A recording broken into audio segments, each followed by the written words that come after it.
how often do you guys buy clothes? Right now, since I'm in Singapore, I buy a lot.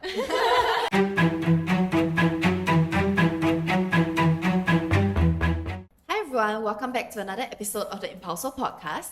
So today we have a different cast here. It's Elodie, Arana, and Denise. So over lunch that day, Jianggan and Weihan, while they were doing their e-commerce report, they were studying a bit about consumer behavior, including on clothes and fashion and things like that. So then they asked us, where do we actually buy our clothes from? So that started to spark a debate, which we decided to film into a podcast. So where do you guys actually buy your clothes from? Like over the years, I have been really into local brands, and usually they don't have offline stores yet. So I would usually browse them through e-commerce platforms. I think I've been buying more local brands compared to like the big fast fashion brands over the years. Actually, similar for me. In the Philippines, local brands have been trending a lot, and they actually hold like these flea markets where they set up their own pop-ups there. You can check out their clothes, try it on, and yeah, I usually buy it from the flea market, so pretty much offline. Okay, so to give context, Denise is from the Philippines, Arana is from Indonesia, and Elodie is from China, and I'm from Singapore. Where do you guys get the inspiration of where you buy things from? So for Elodie, it's because she travels a lot, right? So she goes to a lot of these countries, like brick and mortar shops to buy. But then where do you guys buy things from? So for me, I go on Pinterest and Xiaohongshu to see like the styles or what clothes they currently have, and then I go on Taobao to look for what are the exact style of clothes I want. I thought you would go to TikTok or Instagram. No, so for TikTok, it's more like daily scrolling. So I don't go to TikTok for inspiration. Okay. I go to Pinterest or Xiaohongshu for inspiration.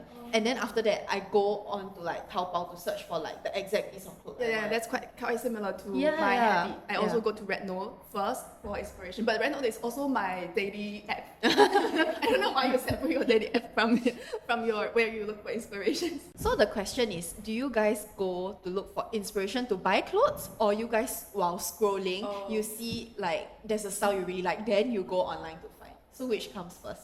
Both, I feel. I also find interesting clothes on Rednote, and then I start to. Sometimes they don't even have a link where I can buy it online, Yeah. so I just screenshot it and then I bring it to Taobao for the picture. Yes, Taobao has this really great feature where you just insert your picture of the outfit, and then they'll generate like multiple options, and sometimes they have the exact same one, and then they offer you different prices. Yeah, sometimes on Rednote, the shops they haven't started to do e-commerce on Rednote yet. Yes. But they already start to list on Taobao. So sometimes you bring the shop name into Taobao. It also works. Yeah. So how often do you guys buy clothes? Right now, since I'm in Singapore, I buy a lot. Why is it only when you're in Singapore though? More options. I know, yeah, more options here, and there's like lots of brands that I don't see back in Indonesia yet. So when you buy in Singapore, you buy on Shopee or physical stores? Physical stores, yeah, because I like fitting my clothes and then seeing if it actually fits. I feel it's a bit similar to China a few years ago. Like we don't have much options, or we think the clothes from other countries are better than our own production. So lots of people will travel out to buy clothes. So they specifically travel out to buy clothes. Yeah, so yeah, a few people years like that. ago in China, people didn't order from Taobao. For Taobao, I feel many of the goods you will buy from overseas is you trade it on WeChat. We call it WeShop, social commerce. Okay. So that's a whole new different ballgame that we unfortunately don't have It's much a of history. yet here in Southeast Asia. So where do you guys go buy your clothes in Singapore? I usually do the brick and mortar stores like Brandy. Like Yeah. Brandy, okay. Shopping malls and just. So would you guys say that you're the very typical persona for consumerism and maximalism? I just get clothes that look cute, and then if it's cute, I get it. Okay, so that's the big definition of consumerism. So I have to admit that I totally fall into the trap of like consumerism because I buy a lot of clothes and I don't necessarily throw them away. They just get hidden in a corner of my cupboard until I forget about it. And then like one day when I want to clear my cupboard, and then I throw them away. I feel like try my best not to be consumerism, but still Like a closet maximalist and- lah. I think for me, over the years, I tend to buy more staple items where I can mix and match easily. So you have a capsule yeah, wardrobe. I try Okay, to but maintain my Arana's capsule style is wardrobe. quite capsule wardrobe. I think Yeah. the rest of us have more colours in. True, that's true. I feel you're the only one with more colors. Oh yes, is true. So speaking about that, right? Brands. Do you guys care? Are y'all brand conscious? Do you buy clothes from like a specific brand? Specific brand. Oh, actually, I feel some brands got their own style. So if that's the case and the style matches my taste, then of course I will go to the brand more often because it saves my time. They like do pre-selection for me already. Elodie is not brand conscious. So because Elodie buys whatever looks good to her, but that's not the case for her bags. Elodie has a lot of branded bags. Oh yeah, true. So are you guys brand conscious? For me, I'm not. I'm not loyal to any brand. So you just buy things that look good? That look good and also like quality-wise. Like I usually check if it's 100% cotton. Okay, like those type of things, like the fabric. Nowadays, I start to look for like the fabric composition, Really? the materials, just to make sure that it lasts long. Yeah. Because I'm trying to maintain my capsule wardrobe. Right? Oh, okay. So Arana's not a maximalist, she's a minimalist. But generally all of us just like to buy clothes. So like speaking about all this capsule wardrobe and things like that, right? There's this trend on TikTok now, is the color analysis in Korea. Okay, it's not really a trend now. It's been going on for some time. So if we look at this on TikTok, okay, have any of you done it? No. Not yet. I'm Even when scared. I'm in Korea. Elodie went to Korea a while back, but she didn't get to do this I color don't have time analysis. for this. I have other things to do. Will you guys go and do this? I would want. I want to know what color suits me. Do they have in Singapore? I think they do, yeah, I saw TikTok. but it's very expensive. I mean, it's definitely more expensive than what you would do in Korea. So our colleague Sabrina actually went to Korea a while back, and she did not just a color analysis, but they also analyze your body shape and tell you what kind of clothes you'll buy. So I feel like if you want to minimize your wardrobe to a capsule wardrobe like Arana, you should go get it done because it will tell you the kind of clothes you should and shouldn't buy. So would this influence your clothing choice? Like if you go to this color analysis and they tell you that the clothes that, for example, for me, I wear a lot of colors, right? But if I go to the color analysis and they tell me like, you should wear less colors, will you listen to it? I don't think so. But I'll just still wear whatever I want and whatever I'm comfortable with.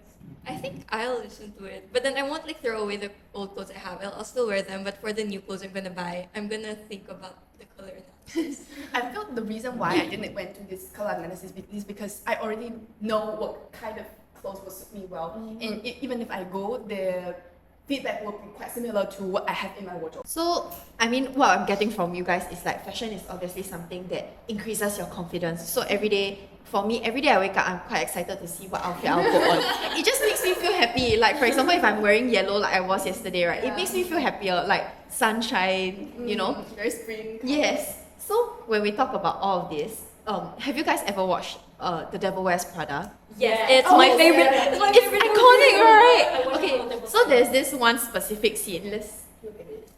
In this part, we're actually watching a clip from The Devil Wears Prada where Miranda Priestley, played by Meryl Streep, is lecturing Andy, played by Anne Hathaway, on the significance and the history of the civilian sweater she's wearing. Both those belts look exactly the same to me. I'm still learning about this stuff and, This stuff? Oh, okay. I see. You think this has nothing to do with you. You go to your closet and you select, I don't know, that lumpy blue sweater, for instance, because you're trying to tell the world that you take yourself too seriously to care about what you put on your back. But what you don't know is that that sweater is not just blue. It's not turquoise. It's not lapis. It's actually cerulean. So this is like such an iconic scene, right? And it really shows how fashion actually, it built a whole generation of people and it influences your choices and mine also. So do you guys still read like fashion magazines, or are you guys influenced by fashion magazines?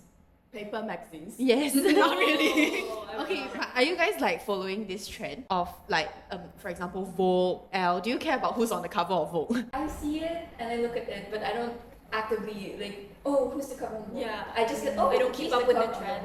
So it's not so much about the magazine, it's more about what's on trend. Like for example on TikTok, right? Yes. For example, the recent Hailey Bieber Yeah. Vogue cover. Many years, Hailey Bieber finally got in the cover of Vogue, and I think Justin Bieber made a post about it. It was like a backhanded compliment. Yeah. Basically, his post was saying that I used to say she would never get on the cover of Vogue, but I'm so Why proud would of you you say now. that? Yeah, why would you say that, right? I think it's quite obvious to see how consumer behaviors are shifting now, where maybe our parents' age used to be influenced by magazines or what's on like newspapers, but then now it's more on TikTok, what we are seeing online on Instagram, things like that, right? You guys go on your TikTok and you search clothing, and then you see what's the first video that pops up. You know, this is the trend. Do you know it's a trend on TikTok? Like you search something, and then the first thing that pops up describes you the most because of their that's We also do the same on Chinese social media. Oh, you guys do the same on Chinese social media. It's a different, like you don't necessarily put in clothing, Yes. but some other things also work. Yeah. So we talk so much about online and TikTok and stuff because we're all Gen Zs, we all use TikTok so much, right? Do you think that offline brands still matter? Do you guys still buy clothes from brands like Zara? I don't know. For me, I don't like to buy from fast fashion because I wouldn't want to wear it again after 1 year or even half of a year. If I buy more expensive clothes, then I definitely want to buy it from offline that I can to try on, and I enjoy the environment to just do the purchase. So that's almost only when I would do offline shopping, and plus when I'm traveling. So that's like your whole consumer journey. You care more about the experience. Yeah. When I care about the experience, then I go offline. Have you guys heard about Love Bonito in Singapore? Yes. So in Singapore, Love Bonito is a brand that we usually classify as the OL brand because it's usually millennials or the working class that buys it. So it is this is the pattern. This exact pattern. Very Singaporean. Yeah. Will you guys wear this? No, not for me. I don't wear pants. So it's very obvious that this is a very Singaporean taste. So do you guys still buy from offline stores? I think it depends on what I'm looking for, and also like if I have time, I also still enjoy to like roam around different stores to see what pieces of clothing I can find. So same like Aledia, I enjoy the experience of shopping. Yeah, I also recall one of my recent offline purchases from Urban Revival. It's not like I recently go there on purpose to find some clothes, but I went there and just for glancing, I happened to find something that is good texture and fits my taste, and I also would like to buy it with a good price from Urban Revival.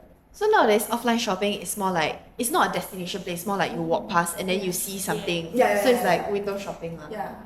That's it for this episode. Please like, share, and leave a comment below if you like hearing more about our consumer insights and consumer behavior. And also leave a comment below if you want us to talk about more things regarding the tech, retail, and the larger digital economy. Thank you. Bye.